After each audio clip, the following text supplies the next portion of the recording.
Dans un monde où tout le monde peut monter et apprivoiser des dragons, Ash Blake se distingue comme le seul qui ne le peut pas, malgré une marque de dragon. Haï et ridiculisé par tous, sa vie change lorsqu'il réveille accidentellement une fille dragon, la plus puissante jamais existante.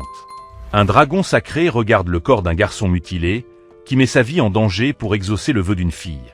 Le dragon prend sa forme humaine et s'approche du garçon, qu'elle appelle Ash Blake, et le ramène à la vie. Sous la lune rouge, le garçon reprend conscience avec son bras désormais tatoué à côté d'une femme qui se fait appeler Navi. Elle commence à embrasser son corps, disant que c'est un rituel pour qu'une personne naisse et pour lui confier son destin. Ash se réveille en sursaut le lendemain matin, confus par son rêve. À l'Académie Insullivan, les élèves sont enthousiastes à propos du festival des dragons de la région. Ash entre dans le couloir et les élèves commencent à parler de lui, l'appelant l'enfant le plus problématique de l'école, car son dragon n'est pas encore né.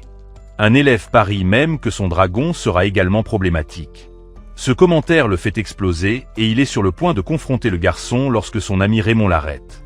Un autre élève, Max, lui rappelle qu'ils sont maintenant en terminale, donc ils devraient se comporter. Dans la salle de classe, l'enseignante dit à sa classe que leur vie de terminale a officiellement commencé. Elle leur rappelle que les dragons sont des entités extrêmement spéciales et que leurs marques en tant qu'éleveurs sont des portails vers le flux astral, les liant à leur part ou aux dragons partenaires nés en eux. Avec cela, personne, à part le maître avec qui il partage sa force vitale, ne peut monter un par. Après le cours, Raymond s'approche d'Ash et lui demande s'il peut monter les parts des autres. Cependant, Ash lui dit qu'il se trompe de personne. Juste à ce moment-là, une élève, Sylvia, entre dans la salle de classe et reçoit des regards méfiants de ses camarades à cause de sa personnalité et de son rang noble en tant que 4e princesse. En passant devant le panneau d'annonce, Raymond demande à Ash s'il participe à la course de dragons. Les élèves commencent à se rassembler autour de la présidente des élèves, Rebecca, qui est la plus forte cavalière de dragons de l'académie. Plus tard, sur le terrain de l'école, le début de l'entraînement au combat de dragons commence. Ash remercie Raymond de lui avoir prêté son dragon, Bridget. Les élèves montent sur leur dragon, et la princesse montre immédiatement ses compétences. Ash apprécie son combat et s'en sort bien lorsqu'il heurte accidentellement le dragon de la princesse. Cependant, l'incident met la princesse en colère, qui gifle Ash au visage. Elle l'appelle imprudent car il ne monte pas son propre dragon, se moquant de lui de ne pas avoir encore été honoré d'un par, et commente que son dragon doit déjà être mort. Cela met le garçon sur les nerfs, disant qu'il ne tolérera pas un tel commentaire.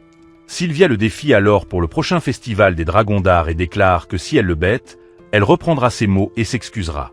Avec confiance, Ash accepte son défi. Le festival des dragons d'art arrive enfin, alors que Rebecca prononce un discours d'ouverture. Ash remercie Bridget d'être encore une fois sa partenaire. La présidente du conseil des étudiants continue de motiver les élèves, déclarant qu'elle aura un rendez-vous avec le dragon ridé victorieux, ce qui provoque une éruption de cris parmi les étudiants. Sylvia monte sur scène pour donner un court discours en tant que représentante des concurrents. En sortant, les étudiants parlent de son frère Julius, qui est emprisonné pour avoir tué son dragon. Ash observe la princesse traverser la foule qui discute, pensant qu'elle souffre plus qu'elle ne le laisse paraître. La course commence officiellement, et les étudiantes bloquent immédiatement le chemin de la princesse. Témoin de cela, Ash aide la princesse et distrait les étudiantes afin que Sylvia puisse les attaquer par surprise, les laissant derrière. Les étudiants courent à travers différents terrains, ce qui met à l'épreuve leur détermination à gagner. Pendant ce temps, Ash fait une pause dans une forêt, s'excusant auprès de Bridget pour la course épuisante. Il prévoit de se retirer de la course, mais il ne se sent pas mal d'avoir perdu contre la princesse, car il s'est amusé à courir avec elle. Juste à ce moment-là, il entend un bruit étrange venant de la forêt et va voir. Il aperçoit un vaisseau aérien détruit et un homme masqué debout dessus, qui lui dit qu'il s'agit d'un aéronef Zephyrus utilisé lors de la dernière guerre. Ash remarque que l'homme tient une arme impériale et lui demande s'il est un soldat impérial.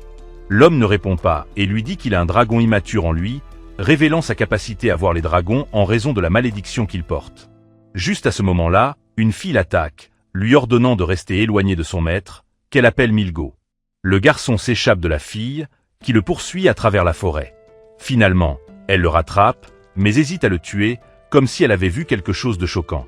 Alors qu'elle s'éloigne, la falaise s'effondre, la faisant tomber.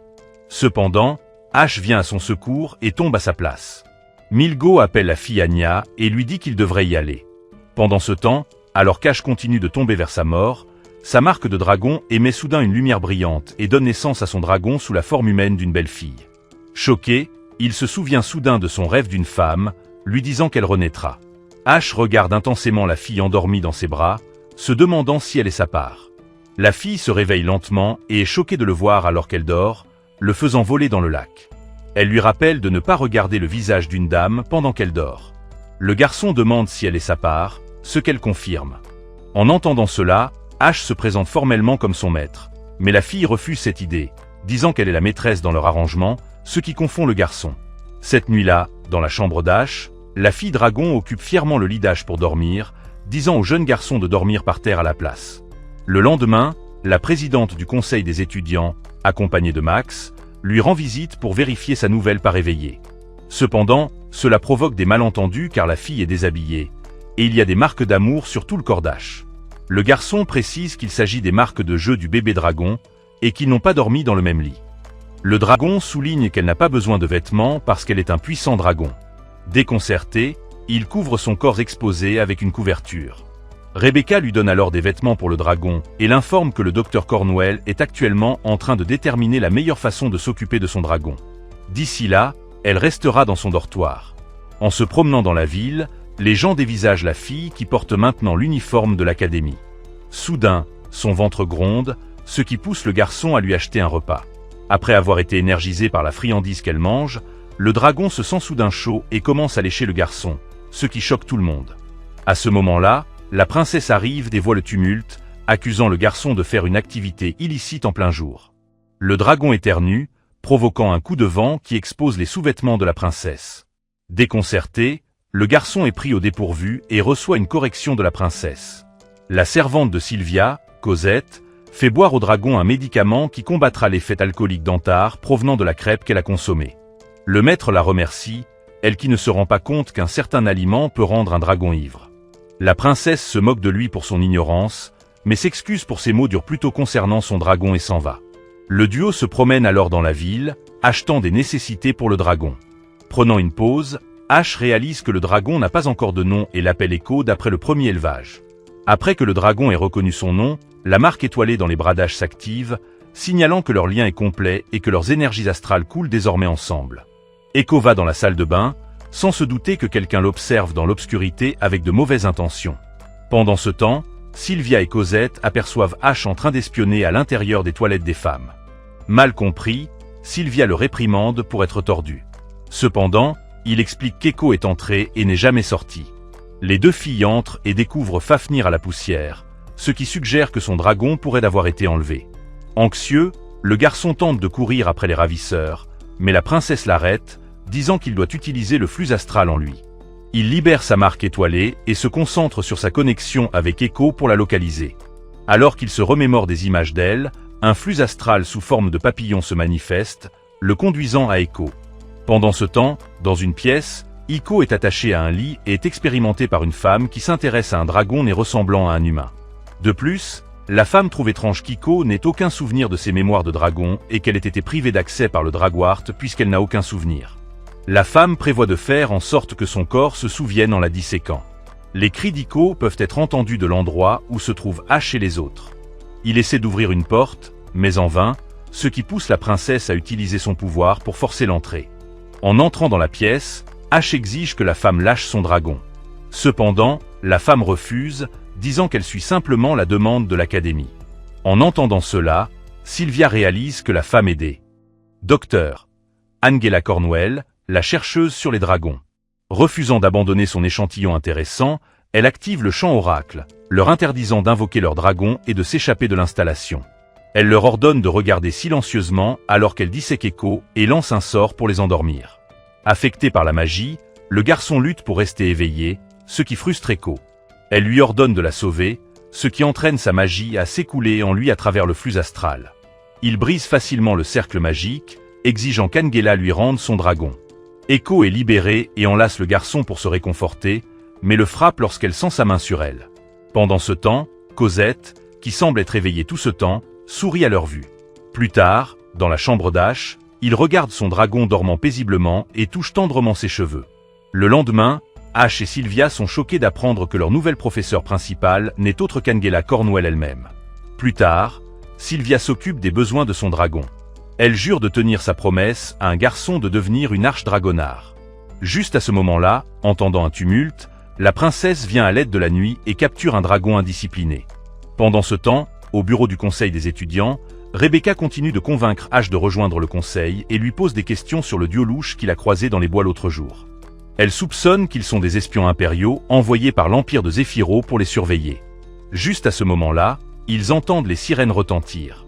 En regardant par la fenêtre, ils voient la princesse lutter avec le dragon par rivalité avec Ash. Rebecca souligne que Sylvia est menacée par sa capacité à chevaucher les dragons des autres, ce qui entraîne son mouvement imprudent. Pour sauver la princesse, la présidente du conseil des étudiants saute par la fenêtre, appelle son dragon, Kou, et se transforme en mode arche. Plus tard, alors qu'Echo dévore sa crêpe, Ash se souvient de l'incident précédent, qui s'est heureusement bien terminé. Distrait, Echo le réprimande et lui demande au sujet des touristes affluents pour voir la statue de Saint Durham. Le garçon explique que Durham Latremont est un paladin de première génération d'il y a 500 ans. Echo reconnaît l'armure de Durham comme une arche, ce qui fait qu'Ash commente qu'il est excité à l'idée de devenir un arche-dragonné avec elle. Embarrassée, la fille lui dit qu'elle ne va pas le faire. Rebecca et Sylvia s'approchent d'Ash et Echo et les invitent à les rejoindre pour leur rendez-vous dans un restaurant. Ailleurs, Anya rapporte à Milgo que la ville est paisible et a oublié la guerre. Le maître s'y attend, jurant de faire rappeler aux gens et de libérer son épée de sa coquille, et appelle un gigantesque monstre dragon. En panique, les gens courent immédiatement se mettre en sécurité alors que la bête sème le chaos. Les étudiants sont choqués de voir la chair pourrie des monstres, et Echo confronte courageusement le dragon mort-vivant, qu'il attrape avec ses tentacules. Les morts-vivants tentent d'engloutir la ville dans les flammes, mais Rebecca empêche cela en invoquant sa lance magique. Elle lance son arme sur le dragon, qui lui décapite, mais à leur surprise, la bête fait repousser sa tête. En représailles, le dragon attaque Rebecca, qui ordonne à Ash d'évacuer immédiatement la princesse. Le garçon se dépêche de sauver Sylvia. Pour la ramener à la réalité, il s'excuse et lui donne une claque. Quand elle sort de son transe, il lui demande d'appeler Lancelot et de lui permettre de monter son dragon pour sauver tout le monde. Sylvia appelle Lancelot et le prête à Ash. Pendant ce temps, la conscience de C.OR vers l'atelier du Haut-Dragon, où Navi enseigne à son dragon des leçons qui peuvent sauver Ash, qui est actuellement en danger. Navi dit à Echo qu'Ash n'a aucune chance contre la Nécromancia, qui est un dragon mort-vivant ressuscité par des moyens artificiels. La femme révèle que l'atelier a été construit par le Sacré Maestro comme un espace partagé pour les dragons artisans. Elle souligne que l'arc est un ensemble d'armures sur mesure que Echo doit assembler pour convenir à Ash.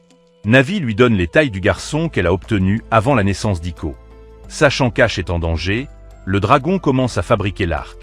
Pendant ce temps, sur le champ de bataille, Ash tient à peine en selle sur Lancelot. Cependant, étant certain que son dragon est toujours en vie, il jure de ne jamais abandonner. Voyant sa détermination, Echo crée l'arc pour son maître.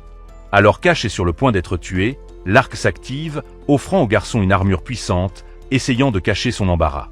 Echo refuse d'admettre qu'elle a créé l'armure juste pour le garçon, qui lui exprime sa gratitude. Il se tourne vers la princesse et lui dit de ne pas essayer de monter d'autres dragons car elle a le meilleur partenaire, et il la remercie de lui avoir prêté Lancelot. Le voyant monter la Nécromancia, Milgo dit à Anya de se retirer. Pendant ce temps, Ash voit les souvenirs du dragon mort-vivant, découvrant qu'il avait un maître autrefois. Entendant le souhait de la Nécromancia, Ash invoque sa lame divine et tranche le dragon, le mettant au repos. À cause de cela, Echo est libéré et tombe en chute libre en tenant la main d'Ash. Plus tard, le groupe d'amis célèbre le début d'Ash en tant que dragon et est impressionné par leur potentiel. Rebecca pousse Ash et Sylvia à rejoindre à nouveau le conseil des étudiants, ce que les deux acceptent. Comme ils sont maintenant officiellement ses membres, elle les embrasse sur les joues et Echo frappe Ash. Ils finissent par trinquer pour célébrer leur victoire. Dans la forêt, la jeune Sylvia est blessée et veut voir la mère dragon. Elle est approchée par un jeune garçon qui lui demande d'abandonner à cause de son état. Cependant, elle refuse car elle a désespérément besoin d'un petit ami. Comprenant sa frustration, il propose de la porter pour qu'ils puissent voir ensemble la mère dragon. Dans sa chambre, la princesse se remémore ses souvenirs d'enfance et se demande ce qu'est devenu le jeune garçon qu'elle a rencontré des années auparavant. Pendant ce temps, Ash ramasse un jouet en peluche de dragon dans sa chambre, ne se rappelant pas d'où il l'a obtenu. À Tommy, Rebecca présente officiellement aux élèves les nouveaux membres du conseil des étudiants. Sylvia fait un court discours sur sa responsabilité en matière de morale publique. Pendant qu'Ash monte sur scène pour s'occuper des affaires générales, il implore tout le monde de faire preuve de patience alors qu'il assume son nouveau rôle, et à sa grande surprise, tout le monde l'encourage. Enfin, Rebecca présente Echo comme le nouveau membre du conseil. Vêtue de sa robe glamour, Echo pousse un rugissement, cherchant à se donner un air cool, mais les élèves rient plutôt de son adorable apparence. Irritée, elle se plaint que les humains sont futiles. Pour la remonter le moral, le garçon la convainc que les élèves veulent se lier d'amitié avec elle parce qu'elle est intéressante, ce qui améliore son humeur. Pendant ce temps, le nouveau rôle d'Ash au sein du conseil inclut de retirer les affiches postées sans autorisation. Sur le tableau, Echo choisit une affiche qui cherche des membres pour le fan club du Chevalier Argent, qui est essentiellement le fan club d'Ash. Après qu'il ait sauvé la ville de la Nécromancia, un groupe de filles entre dans la classe d'Ash et se présente comme membre du fan club du Chevalier Argent. La présidente du club, Jessica, s'adresse à tout le monde, demandant si quelqu'un reconnaît le héros qui a vaincu la Nécromancia. Alors qu'ils sont au milieu de la salle d'études, Sylvia leur demande de partir. Cependant, Jessica refuse de partir car elle aspire à avoir des enfants du Chevalier Argent, ce qui choque ses amis. Elle se rétracte après que la vice-présidente, Lynette, souligne que c'est une violation de leur code. Elle rapporte ensuite que la princesse était présente au moment de l'incident de la Nécromancia, ce qui signifie qu'elle connaît l'identité du Chevalier Argent. Alors que Sylvia le nie, Rebecca arrive, disant qu'elle doit rencontrer les membres du conseil étudiant. En la voyant, Jessica exige d'obtenir des informations sur le Chevalier Argent de la part du conseil, mais la présidente lui murmure quelque chose à l'oreille, ce qui la trouble et la pousse à partir. Plus tard, Ash découvre que Jessica n'est pas de la noblesse et vient de la lignée qui sert la famille de Rebecca. Chaque fois que la fille commence à avoir des problèmes, Rebecca commence à menacer de la dénoncer pour la faire reculer. Cependant, elle souligne qu'une fois que Jessica aura trouvé le Chevalier Argent, elle aura une chance de devenir noble.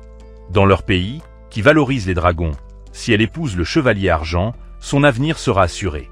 Donc, si elle découvre la véritable identité d'Ash, il ne fait aucun doute que la fille sera déterminée à le poursuivre.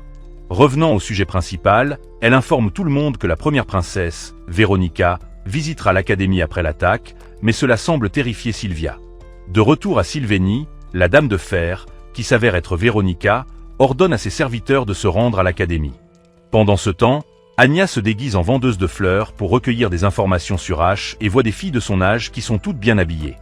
De retour à l'école, Ash est préoccupé par Sylvia, qui est toujours déprimée à propos de la visite imminente de sa sœur. Cosette révèle que Veronica n'a pas été choisie comme reproductrice et s'est rebellée en se rendant forte et en gagnant le titre de Valkyrie de sang de fer. Elle avait l'habitude d'entraîner la jeune princesse, à qui elle imposait des exercices durs, et ainsi elle est devenue un symbole de terreur pour Sylvia. Le lendemain, Sylvia se prépare à l'arrivée de sa sœur. Se souvenant de la promesse qu'elle a faite au garçon d'être une chevalière exemplaire, elle rejoint tout le monde qui attend. Dans l'académie, Ash rassure Veronica en lui disant qu'elle va bien. Le dirigeable de Veronica approche, fascinant tout le monde par sa majesté. Juste à ce moment-là, la première princesse descend de Sylvanus, honorant tout le monde de sa présence. Veronica appelle sa sœur Sylvia, qui montre immédiatement son respect. Cependant, la première princesse l'attaque, révélant que la fille est en réalité Cosette. Insultée, la princesse exige de savoir où se trouve sa sœur. Comme si c'était prévu, Sylvia arrive en courant en retard et tremble immédiatement de peur en rencontrant sa grande sœur. Veronica prend plaisir à sa peur, déclarant qu'elle fera face à une punition pour l'avoir déçue. Elle lève son énorme épée et la dirige vers Sylvia, déchirant les vêtements de la jeune princesse et la humiliant devant tout le monde. Ne pouvant plus supporter cela, Ash intervient, réprimandant la princesse pour avoir humilié sa propre sœur. Confirmant son identité, Veronica ordonne à son serviteur, Glenn, de saisir Ash, et il quitte l'académie. À l'intérieur de Sylvanus, un serviteur nommé Prime complimente Ash sur son apparence élégante dans un costume. Bien qu'elle accomplisse joyeusement ses tâches, elle le fait souvent de manière maladroite, ce qui finit par fatiguer le garçon. Il trouve alors un livre sur le légendaire Chevalier Argent qui attire son attention et commence à le lire. Alors qu'il s'immerge dans le livre, Prime l'informe que Veronica est arrivée et le cherche. La servante l'emmène ensuite dans la salle de déshabillage, où il doit se déshabiller avant de rejoindre la princesse. Pour donner l'exemple, Prime se dévoile en premier, et les serviteurs font de même avec Ash. Pendant ce temps, de l'autre salle de déshabillage, Angela et Rebecca se déshabillent, prêtes à rejoindre la princesse dans son bain. Pendant le bain, la princesse interroge les deux sur l'attaque récente. La présidente du conseil étudiant suggère que le coupable a des liens impériaux, tandis que le professeur révèle que la nécromancia est un produit d'ingénierie qui est un point fort de l'empire de Zephyrus. Ash les rejoint hésitamment, demandant pourquoi il doit se baigner avec elle, et est surpris de voir Echo aussi. Cependant, Prime leur montre les sels de bain parfumés à l'antare qu'elle a incorporés dans le bain, rendant Echo ivre. En les regardant, Veronica est assez déçue qu'ils soient les héros qui ont vaincu la nécromancia. Enveloppée dans une serviette, Sylvia arrive et est choquée de voir Ash avec sa sœur. Alors qu'elles se baignent ensemble, Veronica informe Sylvia d'une éventuelle proposition de mariage, exprimant son propre désintérêt pour la continuité de la lignée royale et sa préférence pour les affaires militaires. Elle suggère à Sylvia d'épouser l'un de ses chevaliers, Glenn, pour avoir un enfant royal. Mais Sylvia refuse, aspirant à devenir une arche-dragon à air avec Lancelot. Peu impressionnée, Veronica se moque d'elle, soulignant qu'elle ne survivra pas sur le champ de bataille à cause de sa faible détermination. Ash défend Sylvia, lui attribuant le mérite d'avoir réussi à vaincre la nécromancia. Il accuse ensuite la première princesse de sous-estimer le potentiel de sa sœur. Donnant à sa petite sœur une chance, Veronica dit à Sylvia de prouver son rêve lors d'un match. Le lendemain, Sylvia assiste au match. Cependant, elle est immédiatement vaincue par Rebecca. Plus tard, elle se réveille dans sa chambre et est surprise de voir Ash à ses côtés. Réalisant qu'elle a échoué, elle se réprimande d'être une dragonne faible. Juste à ce moment-là, Rebecca frappe à la porte, révélant Glenn, qui est venu vérifier l'état de la princesse, et lui informant que Veronica lui interdit de l'accompagner lors de la visite de la ville. Sylvia interroge Glenn sur sa volonté d'accepter la proposition de mariage, et l'homme exprime son obéissance à l'ordre de la première princesse. En partant, Ash critique l'homme pour ne pas avoir sa propre volonté. Cependant, Sylvia partage que Glenn n'a pas toujours été l'homme froid qu'il est maintenant. Cependant, après la mort de son meilleur ami, qui était le premier prince, il est devenu une personne différente. Pendant ce temps, Rebecca informe Ash que le conseil a une réunion demain concernant la tournée de la première princesse dans la ville. Malheureusement, ils ne peuvent confier aucune tâche à Sylvia en raison de sa situation. Le lendemain matin, Echo sautivre sur Ash. Echo s'endort immédiatement, laissant le garçon stupéfait. Juste à ce moment-là, Rebecca apparaît, rendant le garçon encore plus mal à l'aise. Elle rencontre ensuite ses membres, leur disant qu'ils doivent prêter attention à la sécurité de la princesse, car il y a une menace d'assassinat contre elle. Elle leur montre une photo d'une femme qui a déjà tenté de blesser la princesse, et leur dit de se méfier d'elle. Alors que la ville s'affaire à finaliser l'événement, Veronica arrive et vérifie les progrès, faisant penser à Ash qu'elle est imprudente quant à sa sécurité. Pendant ce temps, Sylvia est à l'église, priant devant Sainte Valéria, se repentant de ses péchés. Lorsque Jessica apparaît, implorant la divinité de l'associer au chevalier d'argent, ce qui rend la princesse incrédule. Juste à ce moment-là, une fille chevauchant un dragon qui se fait appeler Avdokia s'écrase dans la cathédrale, déclarant la mort à tous les pécheurs. Pendant ce temps, à l'intérieur de l'église, Sylvia regarde Jessica, qui s'est sacrifiée, se déguisant en la plus jeune princesse. Même lorsqu'il la déshabille et l'attache, la fille ne verse pas une seule larme, affichant son courage. Parmi les otages, Anya observe Dosha, pensant à révéler qu'elle est une Tantalo, mais décidant finalement de ne pas le faire, craignant que cela complique les choses. De retour chez les Sylvenus, Rebecca propose un plan pour envoyer Ash à l'église en tant que négociateur, leur donnant le temps d'utiliser le passage souterrain et d'infiltrer la cathédrale. Ash entre avec succès dans la cathédrale, informant Avdoka qu'ils ont leurs armes pointées sur l'église et refusant de céder. N'ayant rien à perdre, elle avoue qu'elle a une sœur qu'elle a perdue il y a longtemps, et son intention est d'infliger à Veronica la douleur de perdre ses propres frères et sœurs. Inquiet pour la princesse, Ash presse Echo d'accélérer la création de l'arc, qui peut arrêter la bombe mécanique. Pendant ce temps, Anya fait accidentellement pleurer un bébé, attirant l'attention d'Avdosha, qui décide alors de la sacrifier, elle et le bébé, pour agiter Veronica. Alors que les terroristes s'approchent des otages, Sylvia intervient, révélant son identité en tant que quatrième princesse. Royaume, reconnaissant en elle la sœur de Veronica, Avdoka déchire immédiatement ses vêtements, la faisant crier de honte. Exposée, elle se souvient de tous ses échecs et de la façon dont sa sœur l'a traitée comme une faible. Malgré cela, elle ne cède pas à sa misère et se rappelle la promesse qu'elle a faite au garçon qui l'a sauvée. Déterminée à devenir une chevalière honorable, elle se libère de ses peurs et se déclare paladine. Juste à ce moment-là, les arches-dragonards apparaissent, les terroristes et sauvant les otages. S'échappant de ses ravisseurs, Ash confronte Avdoka, qui manque de le trancher avec sa lame. Alors que son dragon est sur le point de le dévorer, Echo crée un nouvel arc pour Ash, le protégeant du danger. Avdoka essaie de s'échapper, le menaçant avec la bombe mécanique. Cependant, le garçon active un sort de glace, gelant le dragon de la fille, la bombe et Avdoka elle-même. Découvrant qu'il est le chevalier argenté, Jessica se jette sur Ash, le choquant. Heureusement, Rebecca apparaît, l'aidant à s'échapper. Il retrouve ensuite Sylvia, qu'il complimente pour avoir été incroyable lors du combat précédent. Il propose ensuite de la porter, lui apportant une vague de nostalgie. Le lendemain, Ash est accueilli par la nouvelle que Jessica rejoint le conseil des étudiants, à son grand désarroi. Arrivant dans la salle de conférence, il est choqué de voir Avdoka, révélant que la bataille était en réalité le plan de Veronica depuis le début. Avdoka admet qu'elle faisait partie du groupe rebelle il y a 5 ans, mais qu'elle a depuis capitulé devant Veronica et a commencé à travailler comme son agente. En travaillant sous la royauté, elle vise à retrouver sa sœur, Shamara. Juste à ce moment-là, Veronica diffuse l'enregistrement de la voix de Sylvia jurant d'être paladine, taquinant sa sœur. Alors que les deux échangent des plaisanteries, Cosette révèle que Sylvenus est nommé d'après Sylvia, prouvant que Veronica est en fait attachée à sa plus jeune sœur. Plus tard, les étudiants regardent Sylvena s'éloigner vers le soleil couchant. Echo court frénétiquement dans l'obscurité, mais elle trébuche et tombe au sol. Plusieurs tentacules l'attrapent et contraignent son corps. Elle crie à Ash, mais une voix lui dit qu'il est temps de mettre fin aux choses. La petite fille se réveille dans le dortoir, en sueur et haletante. Le matin arrive, et le jeune garçon ouvre les yeux pour voir sa compagne regardant son matelas avec inquiétude. Pendant qu'elle dit timidement quelque chose sur son lit, il pense immédiatement qu'elle a dû laisser échapper une décharge de dragon, une substance précieuse.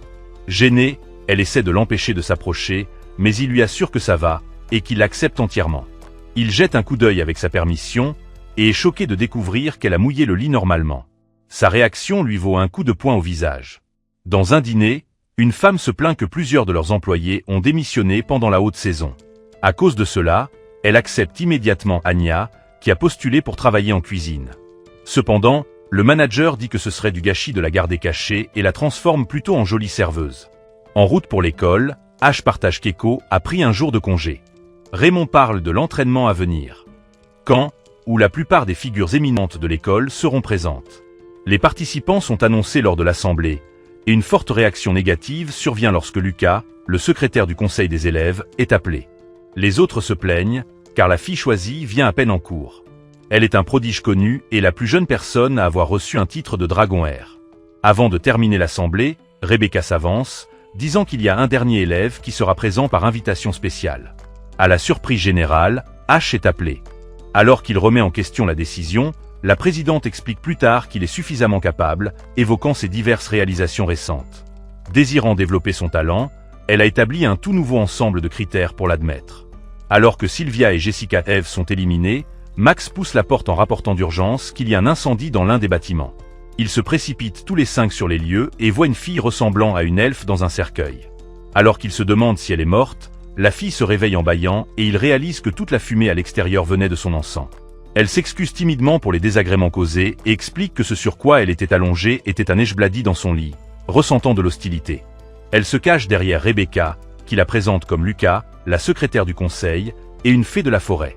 Son peuple est bien versé dans la médecine herbacée et le combat, avec de nombreux dragonards parmi eux.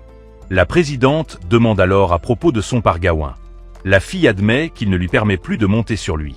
Il se dirige vers le dragon, et la présidente partage que le problème réside dans une interruption du flux astral qui les connecte tous les deux. Si cela dure plus longtemps, la force vitale du dragon sera en danger. Pendant ce temps, Echo saute sur son lit, ravie qu'elle ait changé les draps. Cependant, elle se souvient de son rêve et déchire la couverture. Ash revient au dortoir avec un sac de crêpes. En mangeant, Echo commence soudain à pleurer. Elle lui parle enfin de son cauchemar, où le méchant ressemblait à la nécromancia, mais était beaucoup plus sinistre. Ce qui est plus effrayant, c'est qu'elle avait l'impression de l'avoir rencontré plusieurs fois dans le passé. S'inquiétant que son père ait trop peur, il s'allonge à côté d'elle sur le lit, voulant lui apporter un peu de réconfort. Bien qu'elle ait été touchée par le geste, elle le repousse. Alors qu'il évoque à nouveau l'incident de l'énurésie, elle s'endort en se sentant beaucoup mieux. Elle est de retour à l'école le lendemain, et Ash voit Lucas se promener sur le campus. Elle est allée rencontrer son père, Gawain, qui est affaibli. Elle tremble en se souvenant de la fois où elle est tombée du dragon dans le ciel. Il a poussé un rugissement fort, tombant en arrière alors qu'elle s'enfuyait en pleurant. Se rapportant à ce qu'elle doit ressentir, le garçon s'approche de Rebecca et demande s'il peut l'aider d'une manière ou d'une autre. Se rappelant comment il avait monté la nécromancia et semblait pouvoir sentir ses intentions, elle lui recommande de monter Gawain également.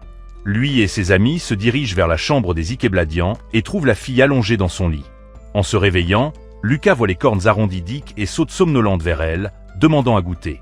Ash et Sylvia sont stupéfaits par cette image étrange. Ils sont en train de créer.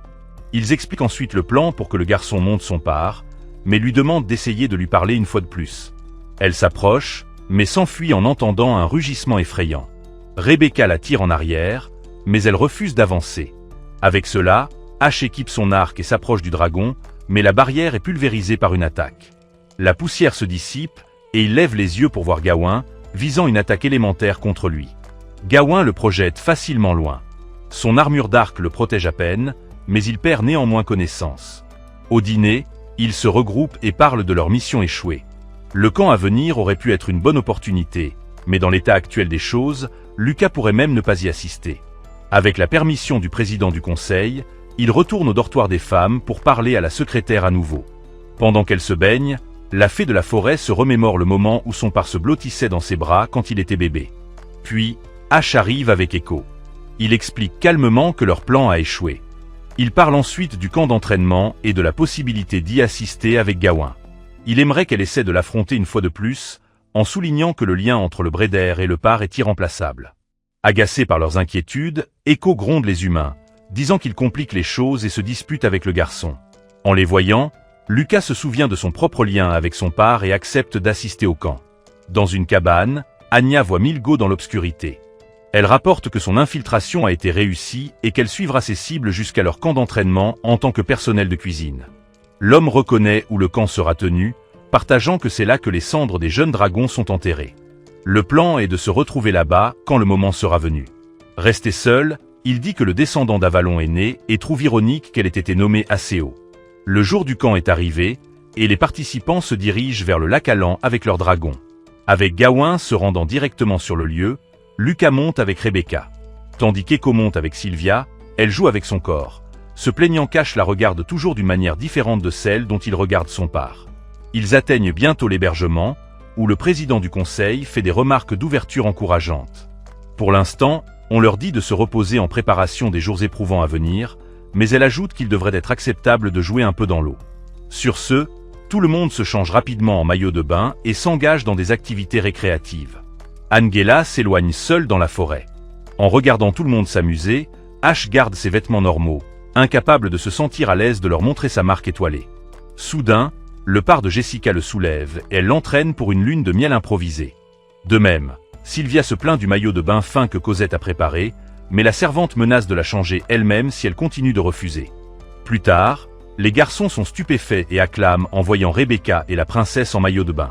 Comme la princesse trouve encore que ses vêtements sont trop révélateurs, Aseo apparaît sur le dos de Lancelot, déclarant sa mission d'arrêter Jessica. À partir de l'enlèvement d'Ash, elle demande au propriétaire du dragon s'il est d'accord, et tous deux travaillent ensemble pour récupérer le garçon des griffes des fans obsessionnels. La nuit, le garçon voit Lucas dehors et court après elle dans les bois. En la rattrapant enfin, il la voit elle et Gawain dans un petit étang, la fille demandant désespérément qu'ils reviennent à ce qu'ils étaient auparavant. Elle s'approche de son par, mais il rugit en avertissement. Ash apparaît, agacé qu'il continue à les repousser, et dit qu'il va forcer les sentiments du dragon à se manifester. Il esquive soigneusement chaque attaque, attirant la bête dans les bois. Pendant ce temps, Anya les a suivis pour les espionner. Ils se poursuivent, et Gawain glisse sur le sol boueux, capitalisant. Le garçon saute et monte sur son dos, mais il est entraîné par une magie défensive. Il tombe inconscient, et Anya sait qu'il va mourir s'il reste comme ça. Se souvenant de la façon dont il a sacrifié sa vie pour la sauver, elle ignore les conséquences et saute pour le sauver. La conscience du garçon dérive dans l'atelier des dragons, où il voit Navi après longtemps. Juste à ce moment-là, Gawain apparaît sur son épaule, sa petite taille reflétant son immaturité. Traduisant les sentiments du dragon, elle dit qu'il est devenu agressif, car son dos est réservé à son propriétaire. En se déplaçant, il révèle comment Lucas est tombé de son dos alors qu'elle était dans le ciel, pratiquant une tradition secrète ekbladienne. Depuis lors, elle a développé une peur inconsciente de monter, une condition risquée si elle est dans les airs. Ainsi, son par a commencé à la rejeter et à couper leur lien. Cependant, couper le flux astral diminue drastiquement la force vitale, et maintenant il ne lui reste plus que 5 jours à vivre. Avec une nouvelle mission, Ash se réveille à l'infirmerie et est choqué de trouver Lucas avec lui. Il profite de l'occasion pour expliquer les actions de Gawain et combien de temps il leur reste pour le sauver. Sachant le risque auquel son paré confronté, elle puise dans sa détermination pour surmonter sa peur. Au fond des bois, Angela arrive dans une chambre cachée des dragons, remplie de livres rares étrangers aux hommes. Juste à ce moment-là, Milgo apparaît et l'appelle Anne, un surnom que seul le prince Julius utilisait. Après l'avoir assommée, il dit à Anya de la tuer, mais quelque chose dans sa tête l'en empêche. Alors il dit à la fille de la laisser. Au lieu de cela, il va libérer la nécromancie. Ash regarde anxieusement par la fenêtre de sa chambre, et Echo lui saute soudainement dessus par derrière, exprimant combien elle s'inquiétait pour lui. Rebecca et Sylvia arrivent également, partageant combien son par s'est inquiété ces 5 derniers jours. Soudain, Lucas apparaît, haletante, disant quelque chose à propos de Gawain. Les étudiants se rassemblent autour d'un feu de camp, célébrant la fin de leur camp d'entraînement de 5 jours. Rebecca porte un toast, disant qu'ils devraient tous être fiers de leur force. Pendant ce temps, le petit groupe d'Ash s'enfonce dans la forêt, mais il a du mal car il se remet encore de sa rencontre avec le dragon. Plus tôt, Lucas avait soudainement rapporté que Gawain avait disparu et qu'elle n'avait aucun moyen de le retrouver avec leur flux astral déconnecté. Le président du conseil devine il doit être dans le mausolée Willingham, un endroit où, il y a longtemps, un dragon s'est laissé mourir en sacrifice pour que son maître vive. Se demandant si Gawain fait la même chose, Rebecca décide d'annuler la célébration et d'organiser une expédition de recherche. Cependant, Ash veut laisser les étudiants profiter de leur temps après leur entraînement épuisant et suggère de former une très petite équipe. Lui, Echo, Lucas et Sylvia montent Lancelot vers leur destination, mais Milgo les voit se déplacer comme prévu. Il sort l'énorme épée d'avant, qui brille en rouge alors qu'il récite une incantation. À leur arrivée, des nuages sombres et des éclairs remplissent le ciel, comme auparavant. Les lourdes portes du mausolée s'ouvrent, et d'innombrables nécromanciens en sortent. Autour du feu de camp, les étudiants regardent autour d'eux et voient des silhouettes s'approcher rapidement. Du ciel, de l'eau et de la terre, Rebecca réalise de quoi est faite la horde. Sur la montagne, Sylvia est suspendue par les tentacules de la bête, Lancelot sauve son maître et repousse les dragons maléfiques. Il voit enfin les autres nécromanciens voler vers le camp. N'ayant pas d'autre choix, il laisse cela entre les mains du président du conseil et s'engage dans le mausolée. Avec son armure complète revêtue, Rebecca organise les étudiants en formation, prête à affronter les ennemis. Avec un cri puissant, le combat commence. Ash dit à Echo d'invoquer son arc, mais elle soutient qu'un arc même faux mettrait trop de pression sur son corps. Avec une confiance totale en elle, il lui demande de lui faire un ensemble d'armure plus léger à la place. Il tient son corps fermement, alors que sa conscience s'éloigne vers l'atelier. Ils atteignent bientôt la tombe, mais le dragon manquant est introuvable. À la place, il voit Milgo debout sur un rebord. Sylvia jure sur son nom de la battre, mais il la ridiculise, disant que la grande Véronica aurait dû faire un pacte avec un dragon à la place. Il l'appelle ensuite Sylvie, et ses yeux vacillent alors qu'elle se souvient de son frère aîné, condamné à mort pour avoir tué un dragon. Le sol sous eux tremble, et il les avertit que la nécromancie là-bas n'est pas un simple nourrisson. Se remémorant l'histoire du maestro qui est mort pour son maître, Nuota, le dragon sacré de Willingham, se lève. Dans l'atelier, Aceo est à genoux, demandant à contre-cœur à Navi un arc qu'elle peut copier, admettant qu'elle en sait plus. Elle accepte d'aider, à condition que la plus jeune par présente un jour le meilleur arc original à Ash. Elle essaie de discuter, sachant que cela signifie se donner complètement à lui, mais finit par promettre. Juste à ce moment-là, quelque chose leur signale le problème du garçon, alors le dragon plus âgé se dépêche avec l'équipement. De retour au camp, les étudiants sont complètement submergés et sont enchevêtrés et traînés par des tentacules. Rebecca fait tout ce qu'elle peut pour sauver son peuple, mais les ennemis ne lâchent pas prise. Alors que Sylvia esquive les attaques de Nuata, elle remarque encore plus de nécromancia émergeant du sol. Elle dit à Ash de rester concentré, mais il est distrait en voyant Lucas devenir la proie des tentacules. L'ennemi est toujours au milieu de la route. Les armées profitent de cette ouverture pour arracher le corps d'Echo de ses bras. Il rampe autour d'elle, et le garçon ne peut rien faire d'autre que crier son nom. Heureusement, elle se réveille et invoque un énorme faisceau de lumière, vaporisant la nécromancie à proximité. Ash émerge de la lumière et charge Milgo tout en portant sa nouvelle armure. En le voyant se battre, son par dit que son arc est destiné à défendre, pas à attaquer. Sur ce, il commence à chanter un sort défensif, qui invoque plusieurs robots. Il vole autour et frappe les dragons à proximité avec des rayons pétrifiants, si bien que l'homme masqué les élimine tous d'un coup. Il détruit également l'armure du garçon d'un seul coup, mais est frappé par une attaque surprise d'un robot de pétrification. Bien que l'effet se soit arrêté à son bras, il ne perd pas une seconde et l'arrache. Réalisant que la princesse a vaincu Nuata, il réévalue ses plans et se retire pour le moment. Incapables de le poursuivre, ils assistent à la bataille intense au camp, mais ils ne sont pas en état de se précipiter pour aider. Luca avance, disant qu'elle est la seule à ne pas avoir combattu courageusement. Elle entraîne ensuite Ash au bord de la falaise et partage qu'elle se sent confiante quand il est avec elle. La fée appelle son par, lui permettant de boire autant qu'il le peut de leur flux astral. Ensemble, les trois volent vers le camp, avec Luca immobile malgré le fait que Gawain vole plus vite que jamais. Libérant toute sa peur et mettant leur foi l'un dans l'autre, la fille tombe et commence la danse des dragons. Une énorme silhouette apparaît dans le ciel, et des rayons de lumière tombent sur toute la forêt, purifiant toutes les âmes de nécromancie présentes. Ils regardent tous avec émerveillement, alors qu'une lueur verte gracieuse remplit le ciel nocturne. Le peuple de Luca est connu comme des danseurs elfiques, et maintenant elle a prouvé pourquoi. Pendant ce temps, Milgos rapporte leur opération ratée, et un homme jure de détruire à la fois le pays de la nuit et le royaume de Chevron. Le lendemain, un agent postal apporte un message pour Sylvia. Une lettre de son père, lui disant d'assister au progrès continental, en emmenant Echo et Ash avec elle. Les trois se dirigent vers le congrès continental, qui réunit les 5 dirigeants nationaux tous les 5 ans. C'est la réunion la plus critique, qui décide de l'avenir de tout le continent. Ils se rendent à Fontaine, la capitale du pays de la nuit, assez grande pour faire paraître Insullivan comme un petit village. Dans le château, des servantes s'alignent et accueillent le retour de Sylvia. Elle essaie d'abord de faire visiter ses amis, mais la chef des servantes, Frida, insiste sévèrement pour qu'elle salue d'abord le paladin, son père. Ils se séparent, et Ash voit à quel point la sécurité est stricte autour d'eux, ce qui est naturel pour le pays hôte. Avec un commentaire sarcastique, la servante les conduit à leur chambre, expliquant comment Véronica a prévu un attendant personnel pour eux. À leur grande surprise, ils sont soudainement trempés d'eau savonneuse, alors que Prime trébuche sur un seau en nettoyant leur chambre. N'ayant pas d'autre choix, on leur donne tous des vêtements de rechange pour le moment. La servante prend un balai, mais soulève accidentellement la jupe de sa supérieure. Echo couvre les yeux d'Ash avec colère. Sylvia entre dans la grande salle, et immédiatement, elle voit son père courir vers elle pour l'embrasser. Elle lui donne rapidement 2 coups de poing au visage, et il tombe, rappelant l'amour de sa mère. Revenant rapidement aux affaires, ils ont une conversation sérieuse sur le congrès. À sa surprise, son père dit que c'est Véronica qui a recommandé sa présence.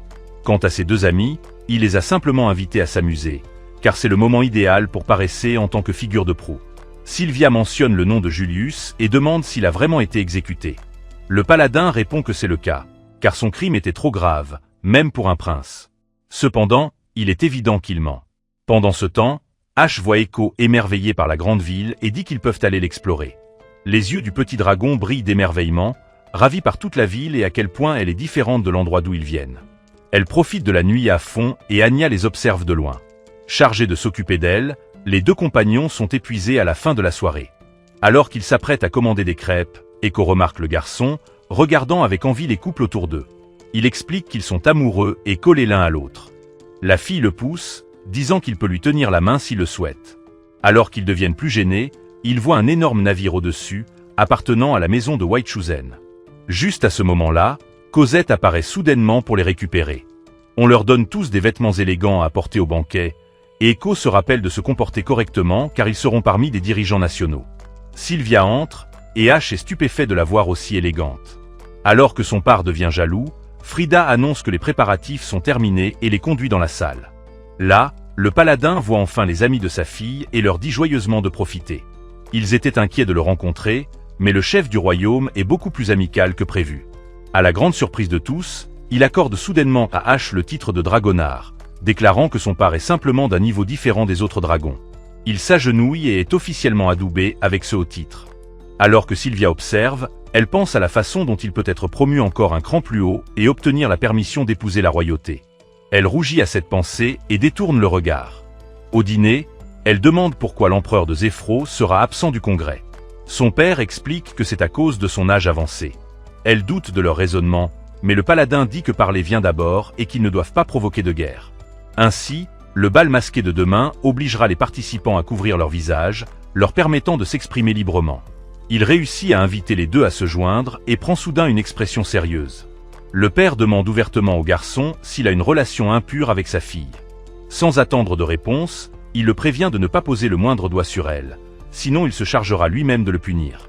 Pendant ce temps, Anya retourne auprès de son maître et voit Milgo attacher un nouveau bras à son corps. Il est avec un autre homme nommé Klaus, un noble de l'empire de Zéphiro. Il commence alors à raconter une histoire d'il y a une décennie, lorsqu'un homme est entré dans leur pays, ayant tout perdu après avoir commis un tabou. En avançant, ils activent un dispositif magique qu'ils appellent le Yggdrasil. C'est un outil qui forcera le jeune dragon, Echo, à s'éveiller, et ils pourront commencer les tests d'ici demain. Tout ce dont ils ont besoin, c'est d'un sujet. Sylvia rêve de leur première rencontre avec la nécromancie, et elle réalise que c'était le part de son frère aîné, Mordred. Elle se dirige vers le mausolée de la ville et est surprise de voir sa sœur Glenn et Avdotcha là-bas. Suite à l'incident au camp, elles ont eu la même idée et sont venues chercher les cendres de Mordred. Véronica a déjà enquêté sur tous les mausolées de dragons et a confirmé que quelqu'un a retiré des cendres de dragons de chaque établissement du pays. En entendant cela, Sylvia partage l'idée que Milgos pourrait être leur frère supposément mort.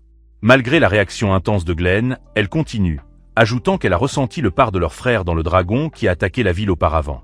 Croyant sa sœur, Véronica lui dit de garder cela secret, car le simple fait qu'ils soient en vie entraîne beaucoup de risques pour leur nom.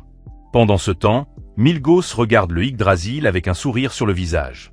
Cosette se prépare à rejoindre la princesse, qui l'attend dans le bain.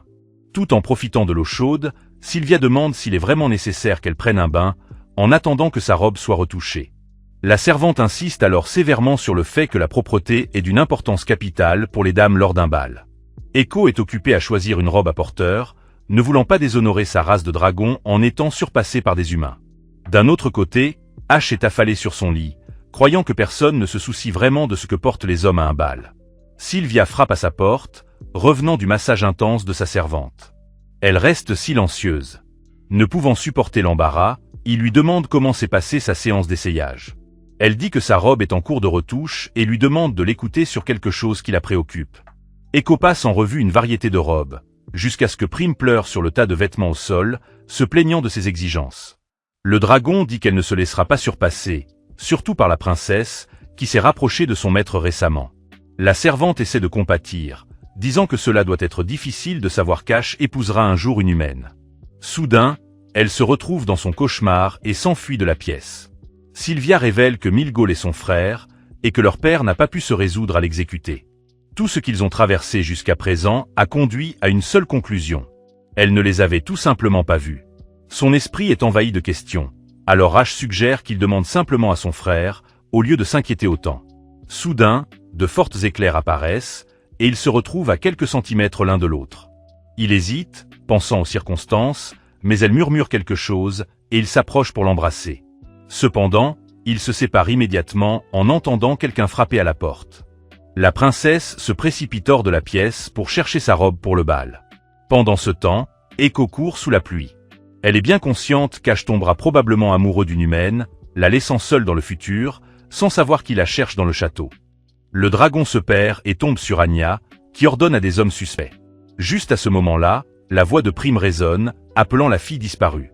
En entendant la situation, Cosette encourage le garçon à se rendre au bal et à laisser la recherche à elle et aux servantes. Plus tard, Sylvia s'approche de lui, ayant entendu parler du problème. Cependant, ils sont distraits en voyant Milgo, portant un masque et se promenant à la fête. Klaus se met entre eux, affirmant que le jeune homme est son serviteur, et il s'éloigne. La princesse le reconnaît comme le représentant de Zéphirus. Anya est sous la douche, préoccupée par ses pensées. Pensant à la façon dont elle a pointé l'arme sur Acéo plus tôt, elle se rassure en se disant que l'exécution des ordres de son maître est sa priorité. Éloignant les yeux d'Ash de Milgo, Sylvia l'encourage à se concentrer sur leur danse, tout en le remerciant de l'avoir écouté plus tôt. Ils terminent peu après, et Klaus s'approche de la princesse, lui demandant une danse. Elle accepte l'offre, mais la passe à son serviteur. Les servantes élargissent leur recherche à l'extérieur et voient Prime allongée sur le sol. La princesse danse avec son frère et profite de l'occasion pour poser les questions qui la tourmentent. Il refuse de répondre, mais sa façon de danser confirme qu'il vient du pays de la nuit. Juste à ce moment-là, Cosette arrive en courant, disant qu'ils ont trouvé la servante disparue. Revenant à elle, elle s'excuse et raconte ce qu'elle a dit au dragon. Sylvia explose et la gronde pour avoir dit quelque chose d'aussi insensé. Ash la calme, et les autres rapportent comment Echo a été enlevé dans l'ancien palais. D'après la façon dont ils l'ont prise, ils ne doivent pas avoir l'intention de la tuer. Alors le groupe réfléchit à l'endroit où elle pourrait être cachée. Dans l'aéronef de Klaus, L'expérience consiste à tirer des faisceaux avec d'énormes quantités de mana sur le dragon et à essayer de la forcer à se réveiller. Elle se tord de douleur après avoir été touchée par le 12e tir, et elle se rappelle à nouveau de ses cauchemars. Le chercheur principal règle le faisceau à la puissance maximale. Séparée, ECO peut sentir son lien avec H s'estomper, et elle réalise enfin ses véritables sentiments pour le garçon. Le faisceau frappe, et Yggdrasil commence soudainement à mal fonctionner, détectant une monosource inconnue. L'appareil explose, et ECO émerge des décombres, rayonnante de pouvoir. En route vers l'aéronef, H se tient le bras, sachant que quelque chose ne va pas, alors que sa manche brûle à cause de sa marque d'étoile. Un énorme flash de lumière frappe le ciel, et des ailes radieuses s'étendent autour d'une énorme capsule. Au milieu de tout cela se trouvait Echo, les yeux complètement vides. Cependant, une présence incroyablement sinistre attend derrière elle. H conduit Sylvia vers la grande capsule, lui demandant de diriger Lancelot dans cette direction. Cependant, son par ne bouge pas comme demandé, et le garçon dit qu'il doit ressentir quelque chose à proximité. Le dragon les dépose dans la rue, et plusieurs autres maestros se dirigent vers la lumière en forme d'œuf dans le ciel. Soudain, elle a commencé à se fissurer, et finit par libérer ce qui était à l'intérieur. Maintenant dans le ciel se trouvait un dragon colossal, entouré par les maestros, la marque d'H. Pulsation, et il est certain que le dragon inconnu est Echo. Véronica et Glenn marchent dans les couloirs, s'inquiétant des dragons qui ont abandonné leur maître et de la façon dont le pays pourrait tomber si quelqu'un attaquait. Sur le balcon, Klaus fait un spectacle, se plaignant de la façon dont l'un des dragons de la nation haute détruit son dirigeable. Le paladin essaie de le calmer, mais il refuse, ayant déjà un plan préparé. La énorme bête se tourne vers eux, et tout le monde s'enfuit de peur. Tous sauf Milgo, Véronica exige qu'il enlève son masque. Il s'exécute et dit que bien qu'il puisse avoir l'apparence du prince, celui à l'intérieur est un être différent, Mordred. Il est l'autre esprit, qui était caché dans le par de Julius. Il est le véritable héritier du royaume de Néalonia, qui a combattu l'empire sacré d'Avalon pendant de nombreuses années. Le prince a remarqué sa présence et a comploté pour l'éliminer. Alors le dragon a plutôt possédé son corps. Continuant, il dit que les dragons ne s'attachent pas seulement aux humains pour le flux astral, il les considère aussi comme du bétail. Sachant cela, Julius a commis un tabou. Incrédule, Glenn confirme que son ami n'est pas devenu fou et se précipite pour combattre l'ennemi. Il est facilement écarté, et Mordred s'adresse à Echo, le roi dragon d'Avalon, et dit qu'il va maintenant prendre possession de son corps. Il tombe, et l'esprit sombre qui restait enveloppe la première princesse. Soudain, Véronica se retrouve impuissante. Les tentacules familiers parcourent tout son corps. Une voix la ramène dans la pièce, où elle est complètement bien. C'est Julius, qui lui assure que l'esprit qui le possédait n'est plus là. L'âme de Mordred a déjà pris possession d'Echo, donc ils doivent agir immédiatement.